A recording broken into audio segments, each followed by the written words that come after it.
Hey, what's up? What's happening? How's it going? Just waiting for people to come on board tonight. Hey, what's up? Come on in. Yeah, we're going to be talking about connection again tonight. We're going to be talking about where we've all been. It's that place.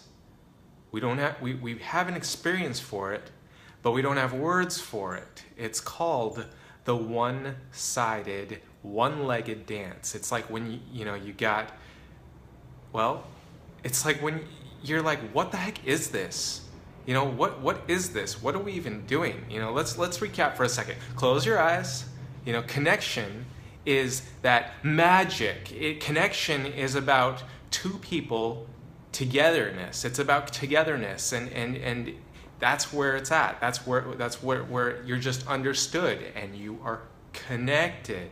But the one-legged, one-sided dance is where you're like, what is this? What are we even doing here? I'm here, or maybe it's when you're having a conversation and you're like, hello, and it's like you're talking to a wall. There's nobody even there. It's like a one-sided conversation, but you can see them. They're looking at you, but it's like there's nothing going on the other side. I mean, we've been there, or we're sitting there, and we're looking at somebody else, and they're talking to us, but we have no idea what they're saying. So we've all been there, and what we need to understand is that when we dance, there's two people involved. Partner dancing is not meant to be danced alone. It's not. There's solo dances for that. But partner dancing is connected. It's together. When you're dancing with somebody and there's only one side that's feeling it, it's awkward, it's chunky, it feels out of place. There's supposed to be like a back and forth to it, an ebb and a flow. I can't even do that. That's those awesome techno people. Shout outs to all the techno people.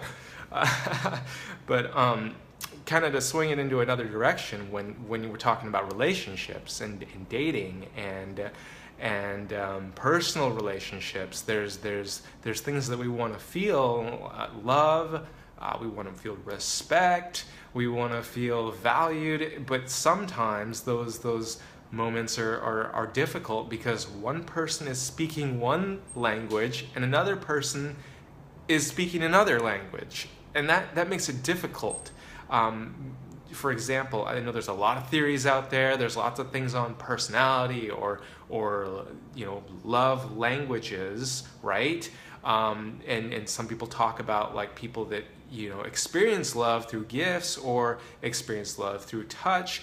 And so when you put those two people together, one of them is speaking, well, I gave you this great gift, it means I'm thinking about you. And the other person is going, you haven't hugged me.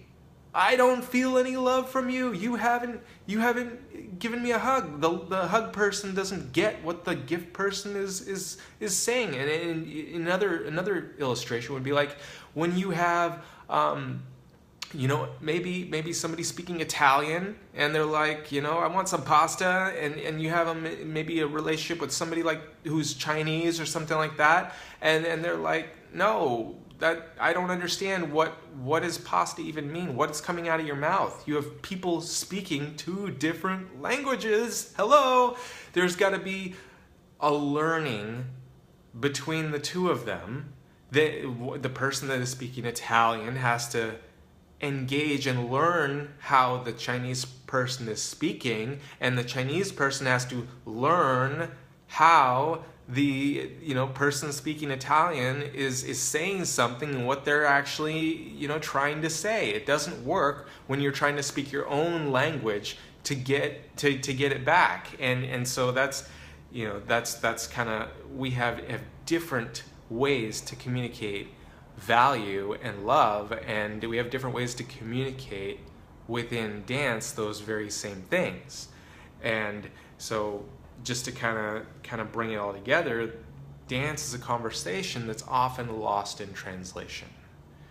You have one person and they communicate by touching somebody on the shoulder, and there may be a different pressure, or that person B thinks that this means, oh, I'm supposed to do something weird here, you know, and person A goes, that's not what I meant at all. And so even in dance communication, it's a felt language, it's an unspoken language, and it's whispered, or it's really loud with an arm movement and you're swinging and all, I don't know, you know. So those are just some ideas, or it's a subtle pressure.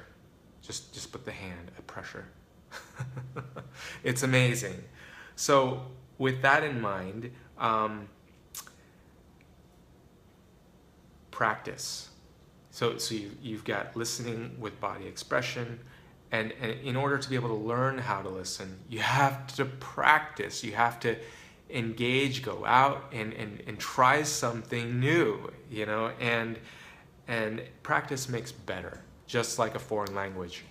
If I want to learn to speak Spanish or French or something crazy that's unfamiliar to me, like Swahili, you know, it's going to take some practice in order to be able to get that down. So that's all I've got for tonight, guys. So thanks for jumping on board, and I hope that gave you some value in terms of understanding that we don't always communicate the same ways in dance or in our relationships. So all right, have a great night. Talk to you later.